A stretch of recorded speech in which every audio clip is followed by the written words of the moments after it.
Hi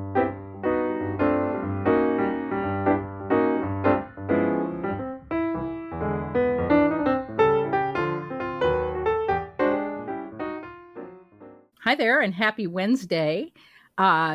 Today is a beautiful day in Springfield, Illinois, and I have finished, as of this week, the September socks from the Grocery Girls Sock Bash.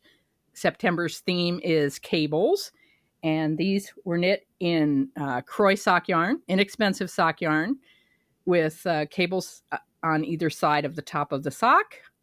And I'm just thrilled at how the stripes matched. I was not expecting that. And that's just such a delight to see that happening. So happy accidents. Very happy about that. These are going to my youngest child's roommate. So got to knit roommate socks. Today I wanted to talk about something I promised to talk about a while back, which is the Patriotic Joy Hat by Michele Woodford. This is an homage to the pussy hat, and Michele Woodford designed this to be knit in tarsia. She's using Peace Fleece yarn, which is an Aran weight, and Michele Woodford has the option with these white letters of knitting them in tarsia or doing them as a duplicate stitch, Swiss darning kind of thing on the top, which would be easier. On the other hand, she's also switched the colors inside the O, which is more intarsia or more Swiss darning. So you'd have to make some choices there in terms of how you decided to knit this. But I had some ideas about that and wanted to talk to you about them. One thing is that it's sort of an evolution, I guess, of where we all are as knitters, perhaps, that this is a much more difficult pattern than the traditional pussy hat from 2016, 2017, where the original pussy hats were knit in cheap yarn for the most part and were a flat piece of single color knitting. You had very basic knitting skills needed to make a pussy hat. And this is more complicated. And more expensive. I mean, in terms of the yarn she chose to use, much more expensive. I am using on sale Knit Picks Swish Worsted. And I would have used the Knit Picks acrylic, but they didn't have the colors I wanted. But Swish Worsted did, so I did that. But let me get back to the construction of this hat. Michele is knitting it as a flat piece. Let me show you this. She's knitting. I made little a little sample here, paper sample.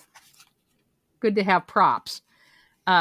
So it's a flat piece of knitting, and this is what a pussy hat traditionally was knit like. You had ribbing at the bottom. You would knit a big rectangle, put ribbing at the top, and then fold it in half so that you'd have ribbing on the bottom of both sides. That's where the opening of the hat is. And then you'd sew the side seams. And when you put the hat on, there would be ears for the pussy cat. I did a whole video with middle child about all of the pussy hats that I knit. This was back in, summer of 2017, I believe. I showed those off. And so I've had a lot of experience with playing with the construction of these hats. And so this is the way she has in her pattern, how you knit them. You'd take two colors, red and blue, do the ribbing and change colors in the middle and knit across in ribbing. Then you switch colors and do stockinette up to the length, twice the length of the hat, and switch the colors again and do ribbing. Fold it, and then you would stitch on the letters for the joy. or knit them in if you wanted to, but that would be intarsia, and that would be one row at a time, doing color work backwards. I mean, it's complicated. I find that would be something where I would recommend sewing those letters on. And then I did not switch the colors inside the O here. That would be another set of stitching, and it would really make that O stand out, I think, to have that extra layer of yarn in there. But that, again, knitter's choice on that. So that's the way the pattern calls for knitting the hat. The way I'm going to knit the hat is this way. I'm going to knit it. I've got to deconstruct it a little bit, but I'm going to knit it this way. All right, so I'm going to knit it in 2 pieces. And I'm going to knit red ribbing twice the width of the original pattern, because I'm knitting width instead of height. So this calls for, it's 100 stitches all the way around. So what this hat does is you cast on 25 and 25, and then knit all the way up. You have 25, 25 here, so it's 100 all the way around. And so you have 100 stitches all the way around. Here you still have 100 stitches all the way around. I'm going to cast on 50. And I'm casting on 51 because I'm going to have a half stitch selvage so that I can sew these together. I'm casting on 50, doing the red ribbing. Then I'm doing stockinette up to the height, the total height of the hat, folded. So it's hat twice the width and half the height, if that makes sense. Then I'm going to knit another piece, which is blue with the red on top, and then sew them together. And I will sew a seam, and it'll actually be the center back of the hat and the center front of the hat. I'm going to leave these stitches live, and I'm probably not going to, I could do a 3 needle bind off, which would make a really hard crease at the top of this. I think I'm going to just graft it like a sock heel, because that will give the illusion of having folded it. I mean, there would be no visible seam at the top of this hat if I graft in blue here and in red here. So I've started this. Make sure I get everything here. Again, swish worsted. This color is, does it say on here? It's got a lot. I can't read. This is berry something. Anyway. Oh, here we go. It's dusk is the blue and hollyberry is the red. And then the white, I'm using dove gray, which is almost white. And so I started, because it's the full amount of ribbing going all the way around, I just cast on the 51 stitches in red, and I also did them in blue so that I would know I only bought 1 skein of each. So now I can knit until I almost run out of yarn. And then I'll sew those together. And I'll have red on the top of this one and blue on the top of this one. And then I will go ahead and, once I have the hat constructed, completely constructed, I'll sew on the letters. But that's just a way of looking at it from a geometry standpoint, that I think it's much easier than intarsia to go ahead and deconstruct that hat and just knit 2 pieces.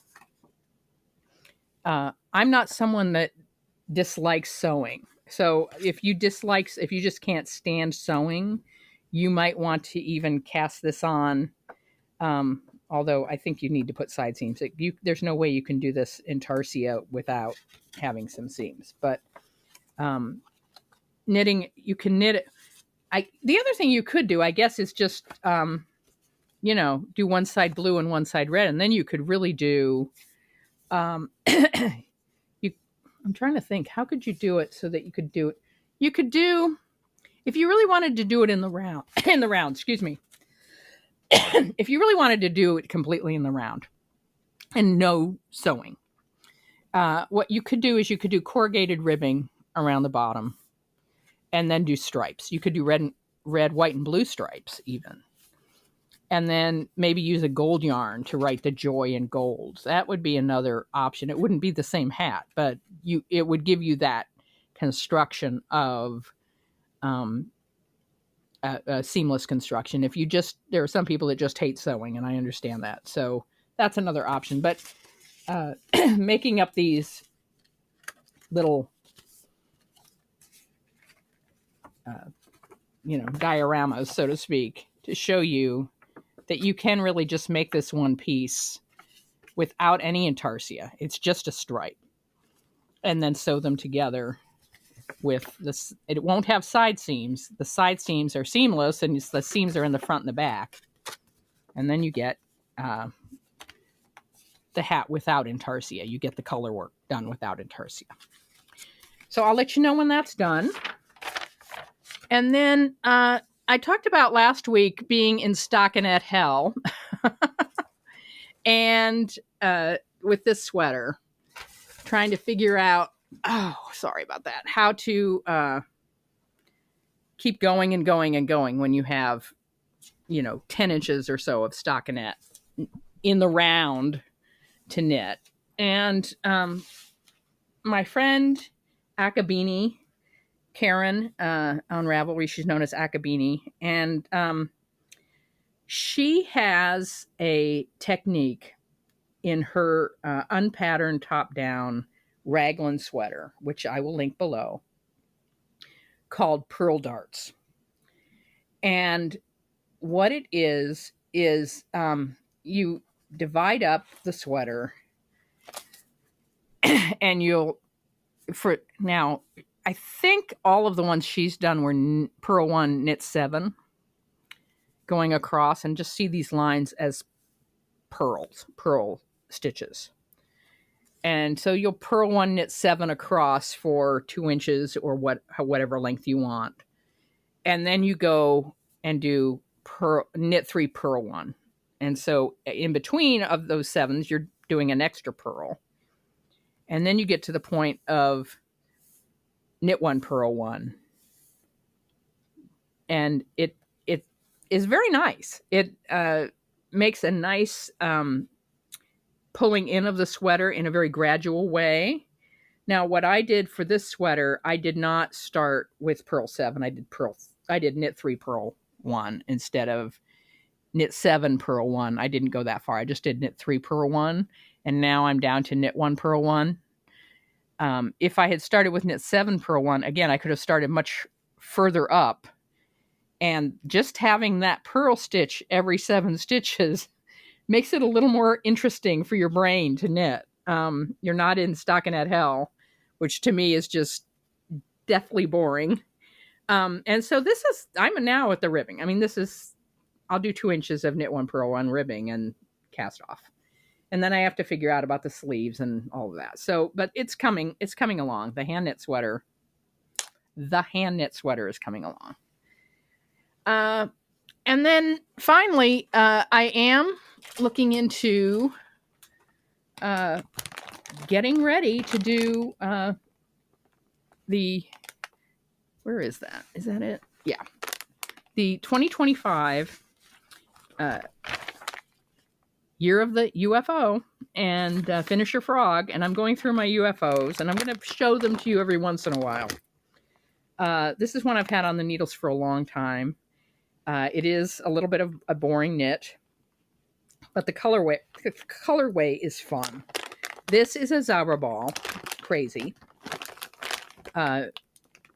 in purples and blues. Let's see if I can get that to focus. There we go. And I'm using 2 skeins, small skeins of Shetland. Now the color is not going to show up on this camera, but what is that? That's bird seed. That is not a moth. That is bird seed. Don't ask. This one is hot orchid, and this is a blue that they match in. I pulled those colors from the Zara ball. And so I am alternating 2 rows of knit 1 Purl 1 ribbing with the solid and the Zara ball. And I just love how that Zauberball fades really nicely. But there is a point at which the Zauberball and the dark blue match, and so that's when I pop in with the hot orchid. And this is going to be a cowl, so I'm getting close to done with it. Probably have another 10 inches maybe. I like my cowls to be a little bit longer, but it's knit one purl one, so it's reversible, and it's on size 4 needles, and I'm really happy with it. But it's time to get this thing done, get it off the needles and wear it, and the angels will rejoice. The knitting angels will rejoice when I get that done. Is there any more birdseed in that bag? Wonder which cat was digging in my knitting with birdseed on his feet. All right, that's it. So I hope you guys have a good couple of weeks. I'm going to be off next week, cruising with the grocery girls. Can't wait. I will take pictures. I will post pictures somewhere. And looking forward to it, and looking forward to sharing what I learn, both in the classes and at the yarn shops we attend, and looking forward to a good time. So I will see you then. Thanks for listening. Bye.